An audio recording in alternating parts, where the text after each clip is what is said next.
In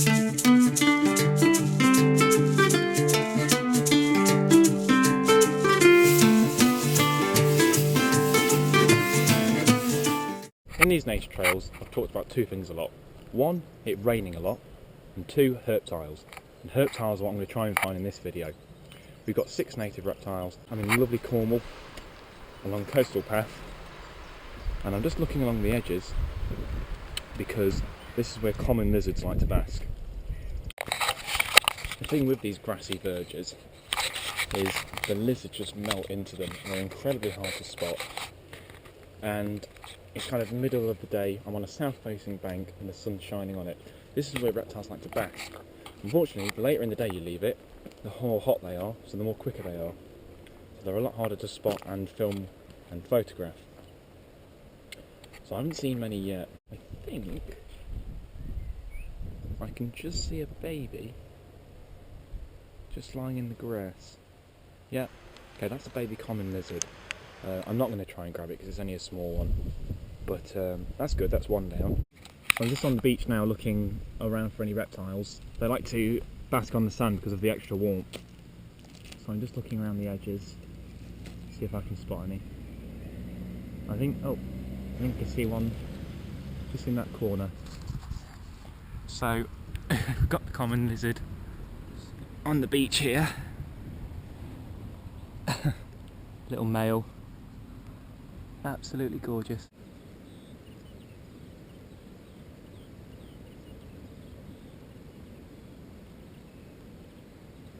After the success with the common lizards, I've decided to come somewhere else to find Britain's rarest lizard, the sand lizard.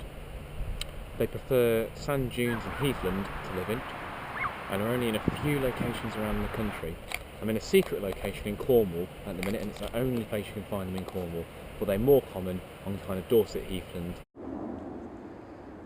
Noted as well that it's actually illegal to handle and disturb sand lizards without a licence, which I do have a licence. That's why I'm using a long lens today, so I don't have to get anywhere near the lizards, so I can just film them without disturbing them too much. Here for the sand lizards to eat, including this, which is actually the UK's largest land invertebrate, the great green bush cricket. Now this is only a juvenile, but he's going to get at least twice the size of this. At the minute he's already a bit of a mouthful for a sand lizard, but looking around there's lots and lots of insects.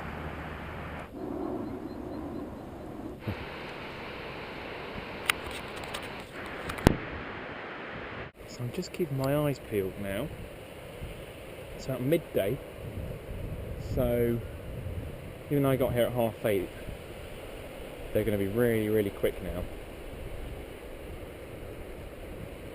But looking out, you've got to have a really keen eye to spot these guys as well, because the females are a brownie colour, the males are a kind of fluorescent green at this time of year.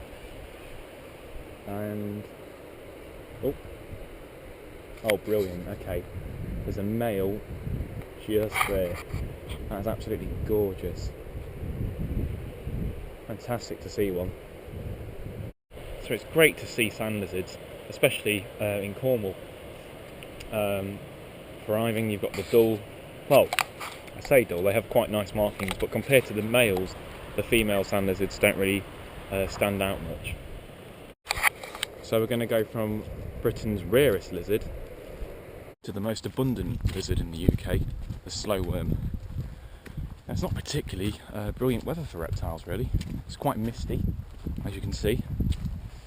It's not overly warm, and it's very wet. That doesn't mean there isn't reptiles around. And the thing with slow worms is they tend to hide under things. So I'm going to a location where I know there should be a good amount of slow worms. Well, I keep looking for reptiles and I keep finding insects. And these are called bloody nose beetles. And the reason they're called bloody nose beetles is because if you touch them, they spout like a blood-like substance out their mouths. And these two are getting a bit jiggy with it, so I think I might give them some privacy. So you've got wooden boards like this. People purposely put out corrugated iron normally for reptiles, but it's great for them to hide under, particularly slow worms. So we're just going to lift it up Okay, yeah, we've got a couple under there. Let's pick this guy up gently and let it down gently. There we go. And this is a slow worm. Despite its name, they're not overly slow when they're hot, and they're not a worm. They're obviously a legless lizard, and you can tell they're a lizard because they blink. So this is quite a large one. That's absolutely gorgeous. I mean, I wouldn't recommend handling reptiles if you don't have to anyway. The thing with slow worms and a lot of lizards is their tails fall off if they're too distressed. And they also have the habit of carrying salmonella in their skin. So I'm going to have to wash my hands after I've handled this. But when you put the board back down, make sure you let the reptile go on his own accord. Okay, this one doesn't want to go, but it will, hopefully.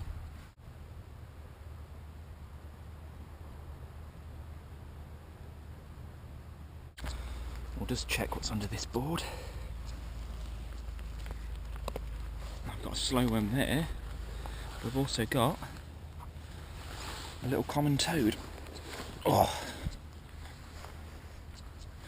So it's not uncommon to find amphibians under the boards with the slow worms. This is only a small one, probably only a couple of years old, but they can actually live up to 50. And it brings me on nicely to the next video, where I'm going to be looking for some of the UK's amphibians.